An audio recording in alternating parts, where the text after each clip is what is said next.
I'm Duncan McLeod, and this is TechCentral's TCS Plus, brought to you today by Dimension Data, NTT, and Cisco. Now, I have 4 guests joining me remotely today, which I think is a record for this show, if I'm not mistaken.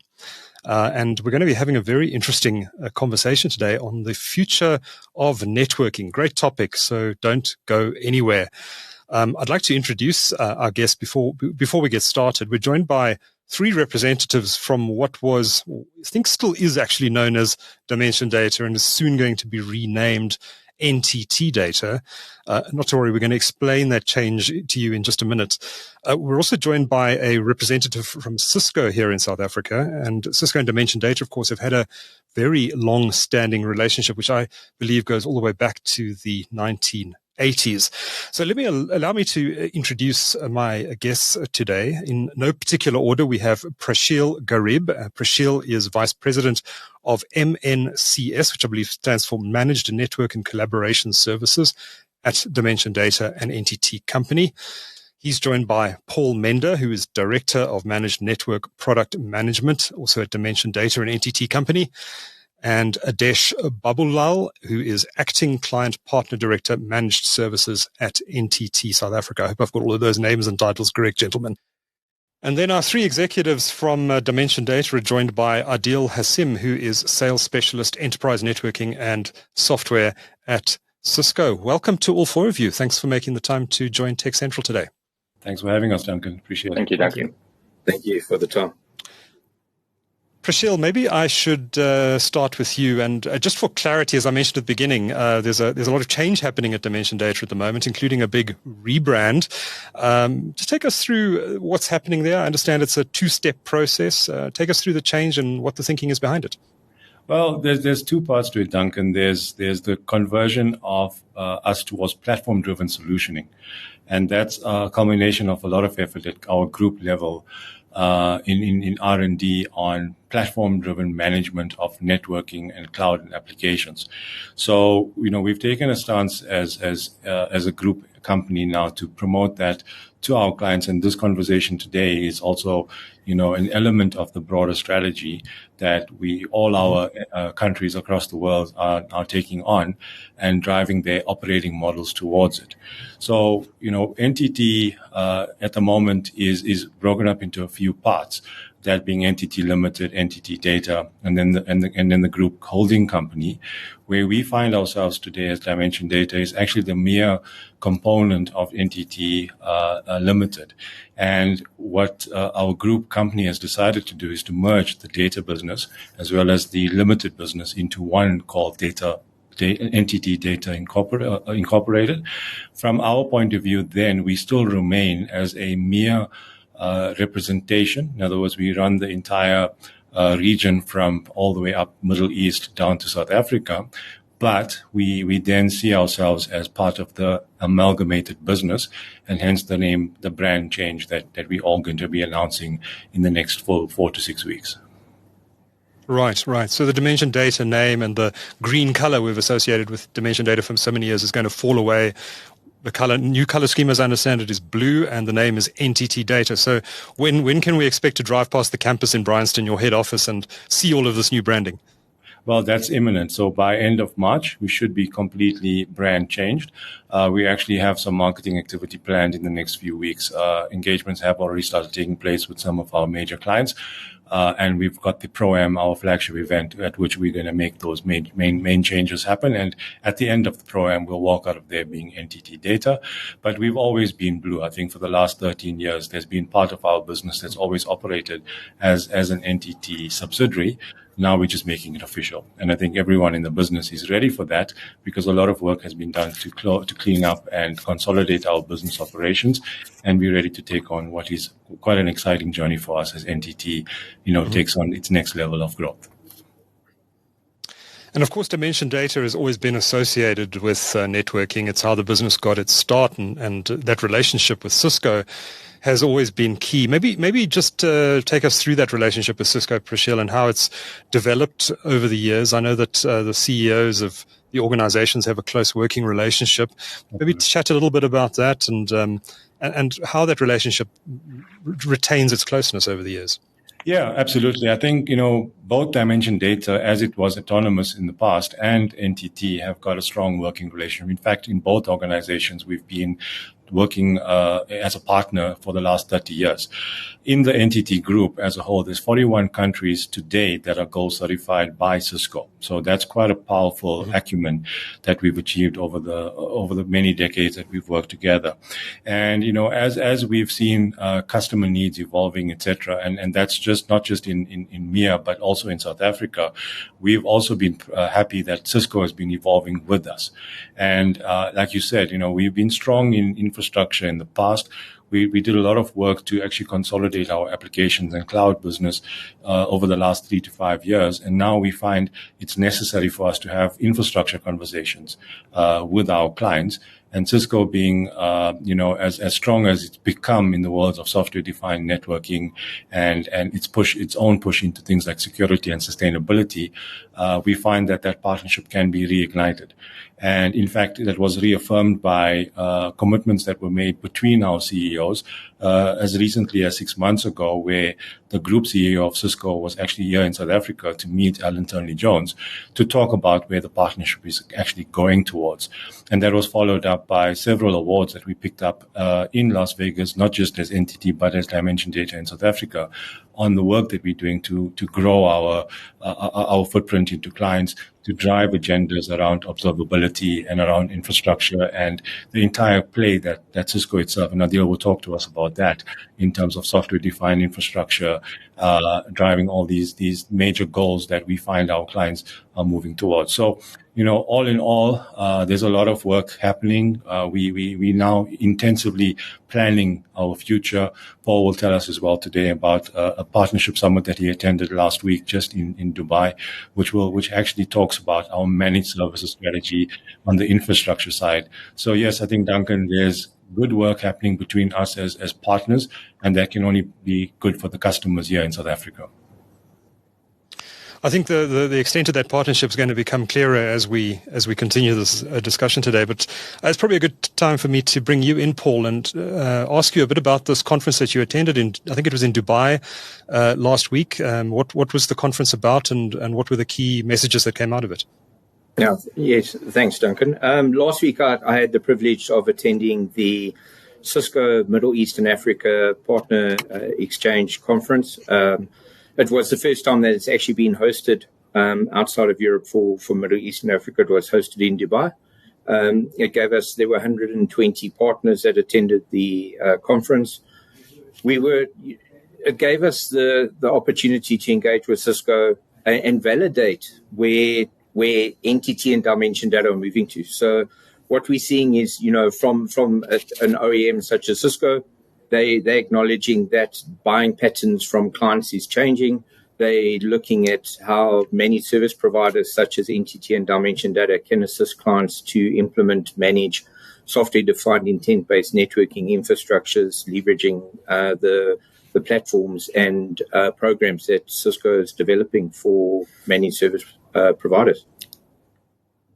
Okay. So I was having a look at a report from NTT. It was the 2022-2023 Global Network Report, which found that 70% of CEOs, I presume this is on a global basis, say that a lack of network maturity is negatively impacting their business delivery, which is a really interesting finding.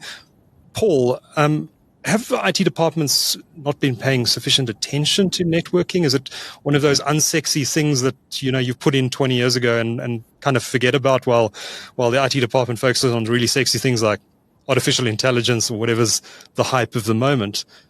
And why is networking, which I guess is like the information plumbing of an enterprise, still so important? So, if you look at why organizations and enterprises are investing in networking infrastructure, they're investing in their network infrastructure now, and they're looking at how they can leverage that investment to provide a competitive advantage, innovation that they take into the end customer.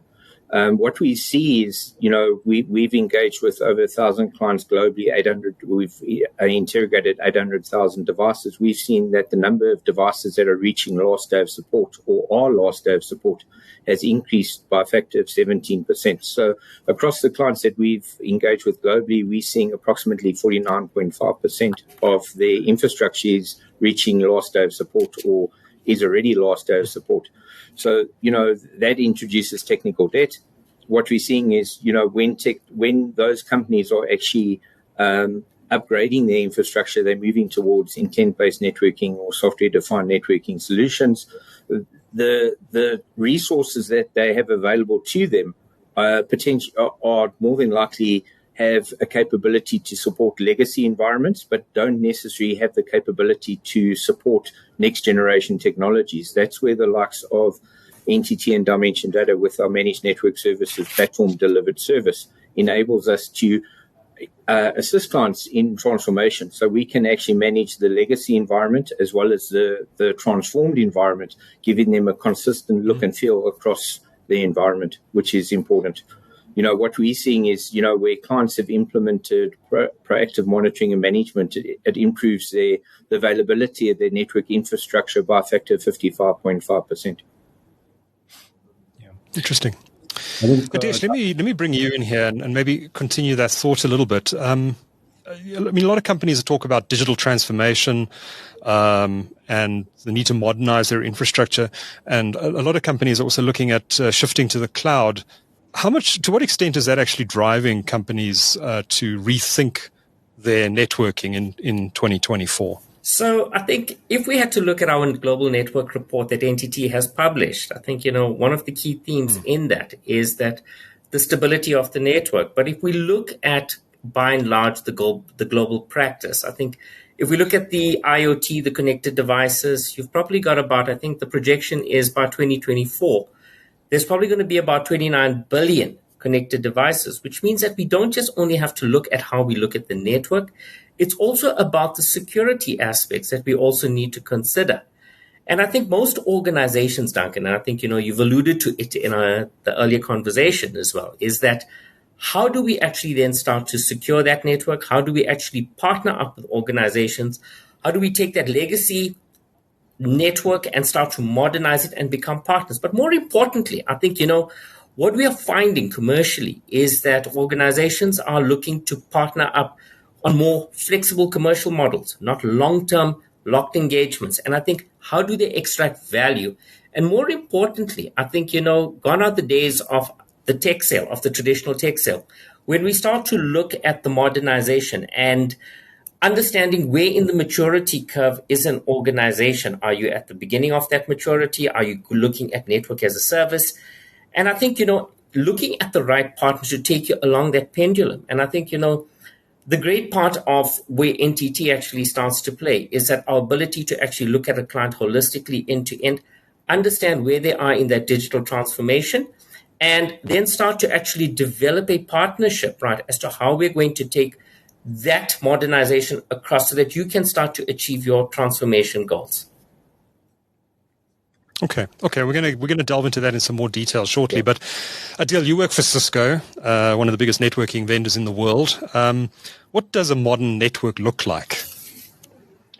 I think what we've seen coming out of COVID is many networks were not capable of delivering where we've shifted to network infrastructure all the way over to what is the end user experience, right? And when we talk about a modern network infrastructure or the future of networking, and our latest campaign around the power of the platform, it's really bringing together multiple components of an architecture to work as one, right? So when we're building out software-defined networks, when we're looking at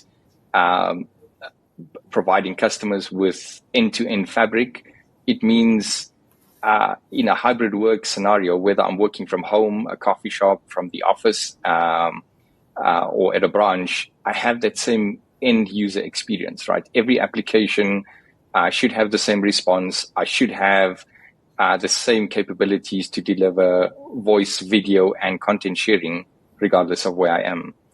And that is far off from where we were 5 years ago, where we would just provide basic connectivity for transactional type networking, like email, web browsing, etc. So it's come a long way from 5 years ago. I think COVID was a real catalyst to getting things rapidly moving and changing. And this is where we see our customers now reigniting this force around what you call the infrastructure plumbing or the network plumbing.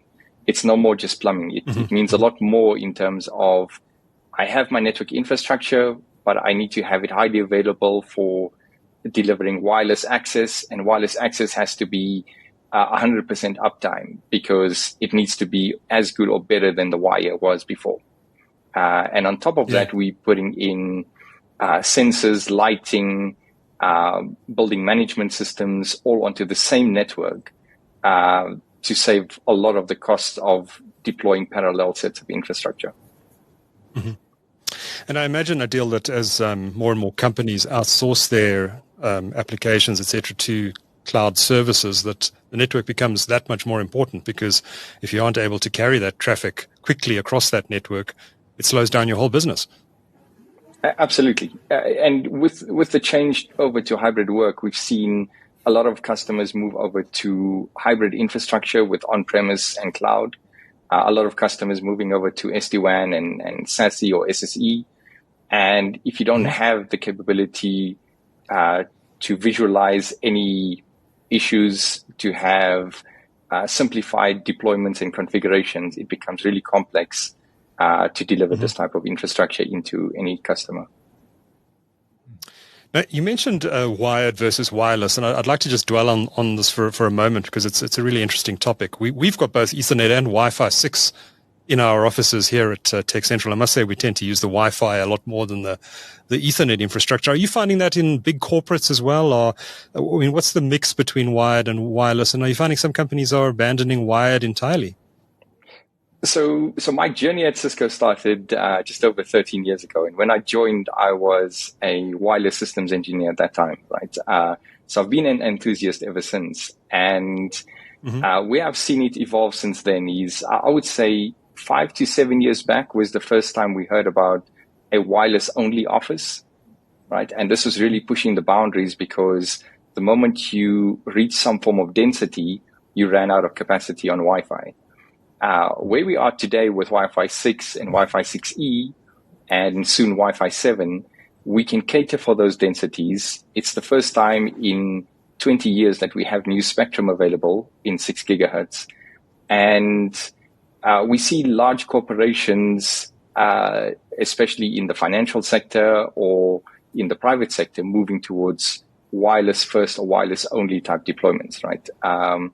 What it does mean is we're increasing the capacity of the wireless infrastructure, but we drastically reduce the number of ports used on a desk-by-desk basis, right? So where it used to be a 1-to-1 ratio, we're seeing now it become 2-to-1 or 4-to-1, in some cases even 6-to-1 ratio from a wired to wireless. Interesting. So, Paul, I'm going to ask you to get into a bit of detail on this, but before I do, Prashil, maybe you can set the scene at a headline level. Can you maybe just tell us how Dimension Data, soon to be NTT Data, helps companies with their network modernization efforts? What do you bring to the table? What can companies expect from you? Yeah, so we've acknowledged that, where clients are globally, South African clients or EMEA clients are not that far away. What we're finding a lot of is, the focus or priority around going to cloud and moving on things like client experience, employee experience is taking up a lot of the CIO time, especially as, we're getting out of the economic situation we're in, etc. So how do we then take a view rather than just talk technology or talk about, how different options work, help those clients in that investment cycle. So, where we talk to our clients today, we talking, around our innovation in platform-driven solutioning. And what that really means for them is, not to have to burden themselves with seeking high levels of capex to transform the network before it becomes efficient or easy to manage. We can take on the service from that point, from any level of maturity, and then mature it for the client through a transformative conversation. The second part of that is, mapping that entire journey that the clients are going on to the client's enterprise architecture or the entire enterprise strategy that clients have. So we strongly believe that with our client partners and architects that have been trained by their peers in NTT, they can have those, conversations, whether technical or commercial, to understand really what the client strategy is across the board. So that's the second part of it, Duncan. And then thirdly is to then drive an agenda where, clients don't need to have or rely on service providers that are not as skilled or don't have the business leadership necessarily to help clients through this entire journey or even day-to-day operations. We've got that covered both in our local or regional capability, but more importantly, where we've centralized a lot of our operational staff into delivery centers. And we've got 3 major delivery centers as NTT in Bryanston, in Bangalore, and in Barcelona. And where we're talking specifically now about Bangalore is where we've co-located 1,100 of our engineers to actually help clients in driving this management of their network from a transition through a transform conversation, and then give them the recommendations that they need to take the journey forward to make sure that the entire infrastructure layer, whether it's networking, security, platform, productivity, or even apps and cloud, can then be modernized with us helping them along that entire journey. So that's what we believe we are to a lot of clients already. And we just want to offer that now to the wider audience in South Africa. Okay, Paul, perhaps I could ask you to perhaps expand a little bit on that on that discussion there, and maybe talk a little bit about how you work with Cisco in going to market with these solution sets. How do you actually work with representatives from Cisco when you're engaging with clients, and what are some of the conversations that you're having with them? Yeah, so Duncan, I think what's key, Prashil touched on it. We like to lead client engagement through a consultancy-led engagement. We work very closely with Cisco. When we start to look at migration of technologies from legacy technologies to next generation technologies, being either software-defined wide area networking, software secure access, service edge, or even wireless. We work very closely with Cisco. We jointly develop solutions that we then take to clients. I think what's actually quite key is, from a platform delivered service perspective is, we've provided managed services to clients for more than 25 years as NTT Dimension Data. With the introduction of artificial intelligence, operations, machine learning, and automation, we've actually developed a new product, which is our managed network services platform delivered service, which is, we're working very closely with Cisco as a value-added managed service provider to actually leverage and provide services to end clients so that they can actually take full advantage of their networking infrastructure and what we're seeing as well is, a lot of clients, their IT staff are actually busy with, daily operational tasks, and they're not actually looking at, they understand their business, right? They're not actually looking at how to leverage their investment in their networking infrastructure to actually provide business value. So leveraging our managed network services platform, we take day to operational responsibility for their infrastructure, and that enables their resources to actually understand the business, actually provide more value to the business and to end customers. Mm-hmm. You mentioned AI ops or AI operations. What is that? Is that exactly, and what bearing does it have on networking? Yeah, so what we're seeing is if you look at studies and information that's available from leading analyst organizations, they're saying that the amount of noise that's actually generated within the environment actually leads to extended downtime and potentially misdiagnosis of faults. So with AI ops, artificial intelligence operations, what we're doing is we actually analyze the information, we reduce the noise within the environment, and then it enables when a call gets through to an engineer, we've already done a level of diagnosis. We've run a number of automated scripts against that to try auto remediate the particular outage. So when it actually gets to the engineer, there's a level of fault finding that's already been done via the automated engine. So it actually reduces the mean time to restore services. So will that AI inform the engineer what the likely problem is?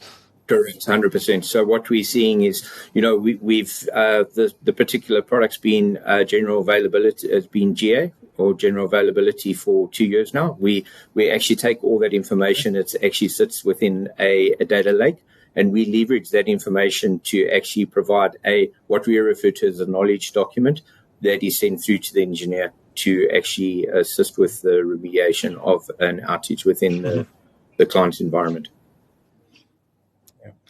Prashil, you wanted to add something? I think just to add to that, I mean, the platform that Paul refers to actually is a combination of a few things, Duncan. We talk about AI ops, we talk about the data lake, etc. But when what we offer to clients then is a full-on end-to-end solution that takes away, firstly, the amount of noise and the detail behind that shows a significant reduction in the number of events. For example, load shedding, or for example, in terms of vulnerability on the network or the devices that we find, because it's pre-integrated with technologies like the Cisco suite of management technologies.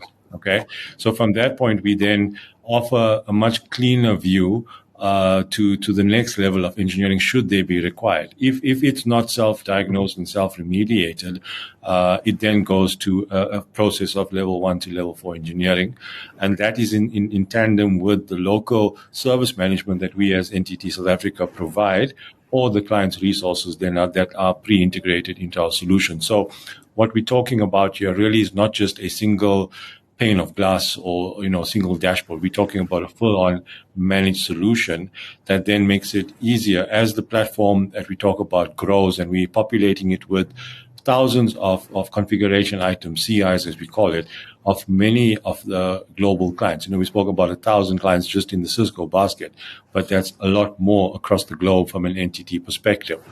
This allows our tool, our platform, which is actually called Spectra, to learn continuously, to pre-diagnose or proactively manage what client environments are seeing. And then whatever that, irrespective of what platform, whether it's Meraki or Viptela, it's then able to tell the client the situation, understand the action that was taken, and if it needs to go to event management or what we call carrier management, to see if the fiber link is down or the microwave link is down, we manage that for the client. So the client then takes on from NTT not a reactive SLA, but what we would like to believe is an outcome-based SLA. And we're even happy to contract on that basis because of the power of the information that the tools that Paul and his team have built are able to offer our clients. Yeah. Okay. Adesh, let me bring you back in here. Before a company decides to even look at network modernization, say a CEO or a CIO realizes that our network infrastructure is really old, it's really slow, it's holding us back, and we need to do something about this. Obviously engage with a company like NTT, but what are some of the things that companies should be aware of before they embark on a network modernization program? Are there pitfalls that they should be aware of? Yes, absolutely. I think the first thing that we need to understand, every organization needs to benchmark themselves to understand, am I at the beginning of that maturity curve? Am I still in the mindset of actually starting to procure assets, buy licensing separately? Where am I in my SD journey, right? Have I actually started to explore SD, software defined? Have we started to explore SASE as an example, right? And I think more importantly, now it comes into the context of, am I ready to let go? And when we talk about letting go here comes the managed services. What component of managed services would I like to evolve? Do I want to give partial? Do I consider the full? And what we actually do is that we assist organizations in trying to firstly map out where they are. We build up, I think, most organizations struggle to understand what is my cost of my network. How do I build up a business case? How do I actually get for a total cost of ownership if I do nothing today? And where do I want to get to? And I think, the journey itself, we are able to plot along that journey depending on your propensity of going to a network as a service. How long will that take you? And I think this is where the value of NTT comes in, as we are able to actually look at buying back some infrastructure on certain components, partnering with our clients to ensure that we deliver those outcomes. And more importantly, we start to track those metrics over a term. And I think, we can provide you with alternatives. So it's not a single brush, one shoe fits all. We're able to customize. And I think more importantly, we are able to provide the assurity across an entire contract term that the deliverable savings that we've actually projected that the network will deliver to you will have not just only financial benefits, it will have technical, as well as, more importantly, business benefits. IT has not become an enabler any longer. It's become the forefront of driving business transformation.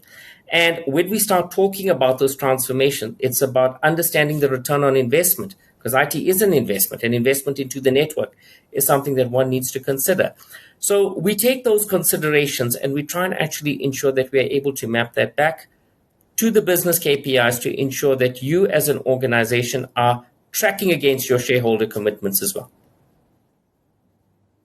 Mm-hmm. And I imagine measuring that ROI probably isn't the easiest thing to do, because you don't always know, if the business starts growing a bit quicker, you don't really know is that because the data is flowing a bit quicker across my network? How do you actually measure tangible ROI in an instance like this? So we've built a few commercial models, I think, and I'm always quite pleased to talk to clients about this, because we're able to take a snapshot at a point in time. But more importantly, a transformation is a journey, right? And it's a continuous moving target. But for us to continuously benchmark ourselves in terms of what are the business changes, because business never remains the same. It changes over a period of time. And I think for us, what's quite important is not just only looking at the total cost of ownership or the net present value of a business case, but we also try and ensure that we are able to actually benchmark ourselves against the business outcomes. And I think that's where it gives IT a seat at the table. No longer do we actually see IT as being at the back end, but rather on the front end, driving that business change. And I think, for us, we've successfully delivered within the MEA region clients on a massive network transformation. And I think, we will continue to do that. I think, more importantly, it's the change that we're seeing in the market over the last 12 to 18 months that's going to drive us in the future. It's interesting, Duncan, you mentioned... Richard, you had a thought on this? Yeah, I mean, it's interesting you made the point about, the data growing and how do we cater for that, etc. Now, where commercially we're going to is more around, usage-based, consumption-based type models rather than subscription-based. And I'll explain that now. Before we actually, by taking on a shared risk model or an outcome-based model with us, we're willing to go to clients and say, listen, wherever you are, let's understand what's your current demand and where you're going to be in a couple of years or so time. Obviously, we need to watch for certain things around security and client vulnerability for that data to exceed the growth patterns. But what is not bad for us, especially being in the telecommunications industry, is customers wanting more bandwidth.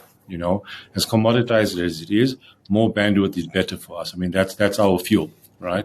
But I think if your commercial model then links to that of utilization or as a full outsource in the true sense of it, network as a service or edge as a service, then it becomes our problem to manage. It becomes our problem to monitor, manage that environment, understand user patterns, the behaviors of all the different devices that are sitting on the network.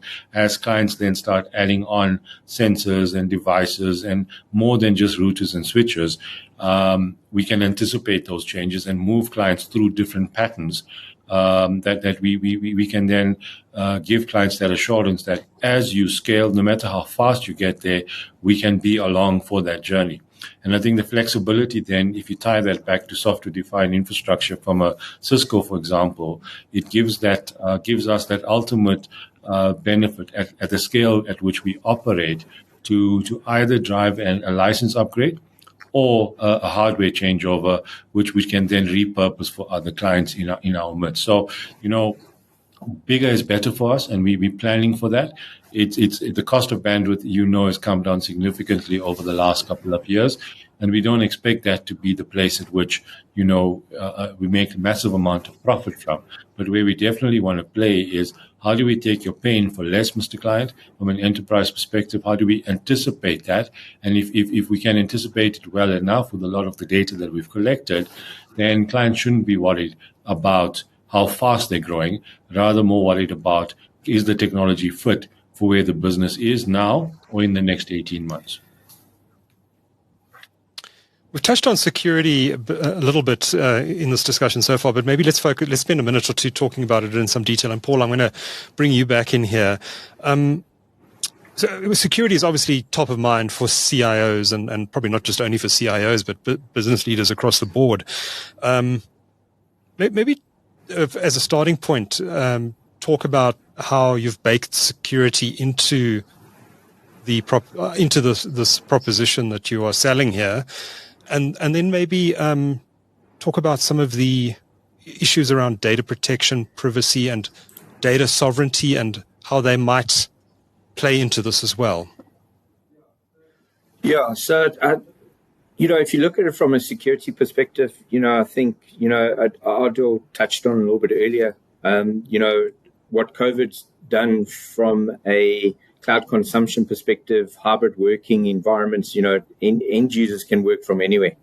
So what we're seeing is there's a massive adoption of zero trust networking architectures, and we need to, from a technology perspective, be able to support those environments. And then, on the other side is, when we take ownership and actually provide a platform delivered managed service, we're taking ownership and managing the client's environment. We need to ensure that we are actually implementing the correct security controls. So, we ensure that from a security perspective, we meet the client's security requirements for accessing their environment. We also implement privileged access management control. So, we have multiple levels of access with multi-factor authentication. So only engineers that are actually allocated to a particular client can access the environment. From a data sovereignty perspective, if you look at it from a Middle East and Africa perspective, that's very prevalent in the likes of Saudi Arabia. There's a lot of data sovereignty requirements, but what we leverage is a data center within Southern Africa to provide it's hosted within a data center within South Africa. And, a lot of clients are actually consuming software as a service applications. So the likes of Salesforce, where does that data actually reside? It can be distributed across the globe.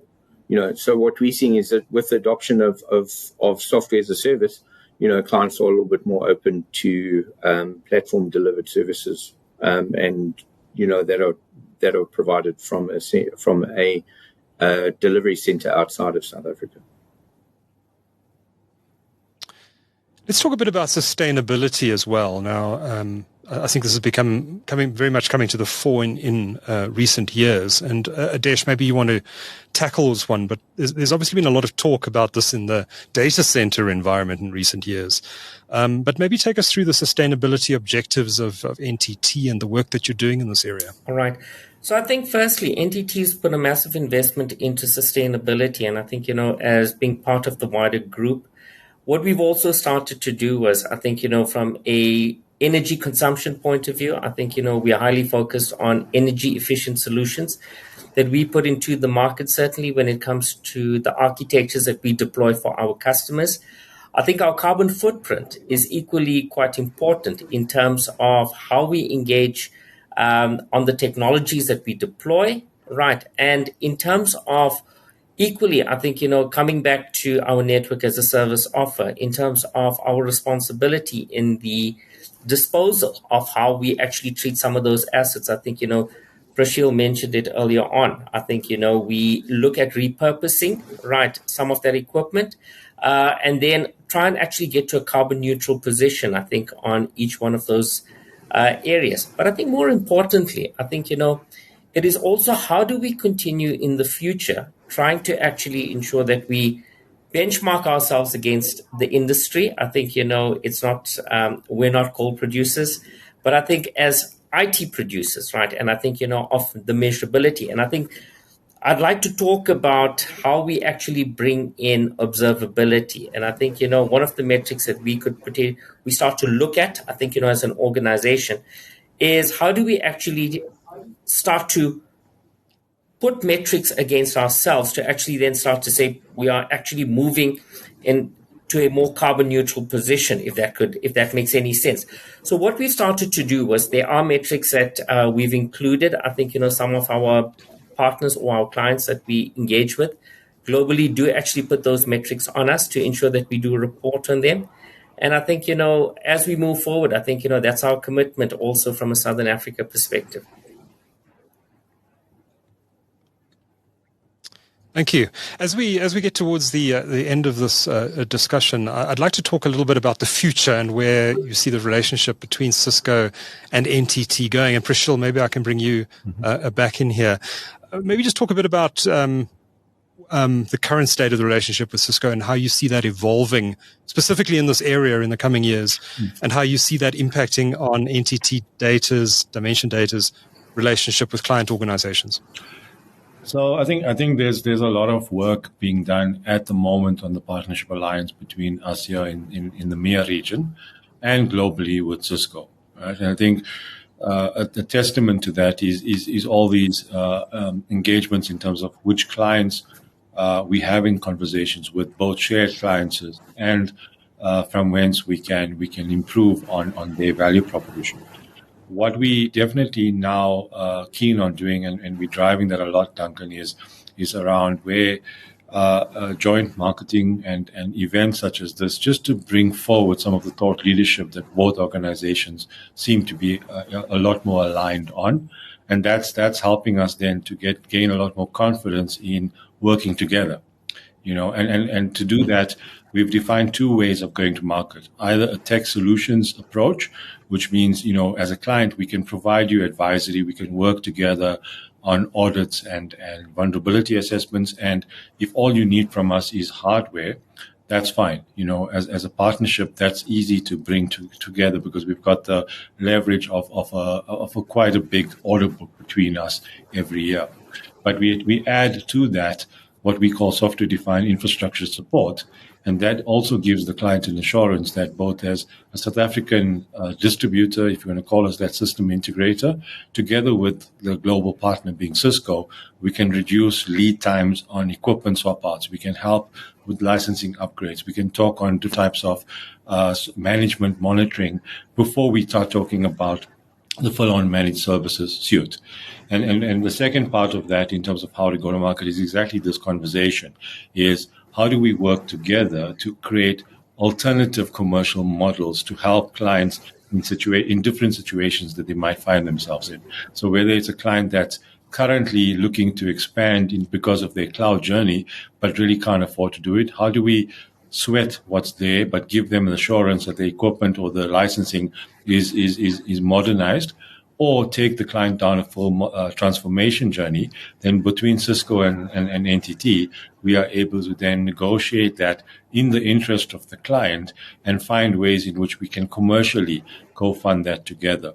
Or, if it's necessary, take a bit of a different approach in terms of how that financial management can be done, so that the client ultimately gets the benefit of the new equipment or the new licensing, and then we get lesser issues from a management and support point of view, and drive then much more strategic conversations with the client to optimize the areas in which that's affecting their network or their infrastructure as it's been deployed. So I strongly believe that we're doing quite a bit more than in the past, just to expand on our partnership and to make sure that the power of both brands is brought forward to our clients in South Africa and the rest of MEA as well.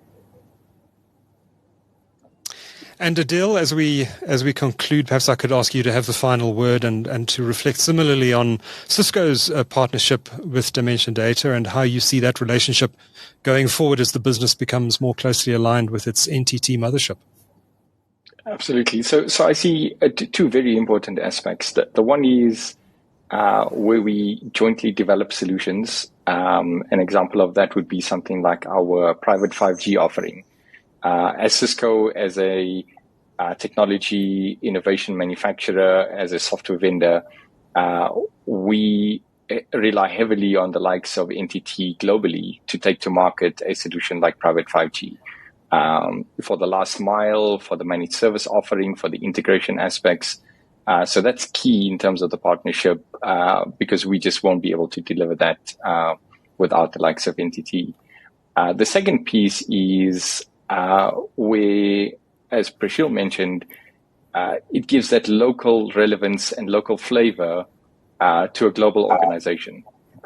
We've got the technology, we've got the end-to-end architecture, but to bring that in a customized format to a customer and then work with them, about 1.5 years or 2 years ago, we mentioned in one of our sales conferences that we meet customers where they are.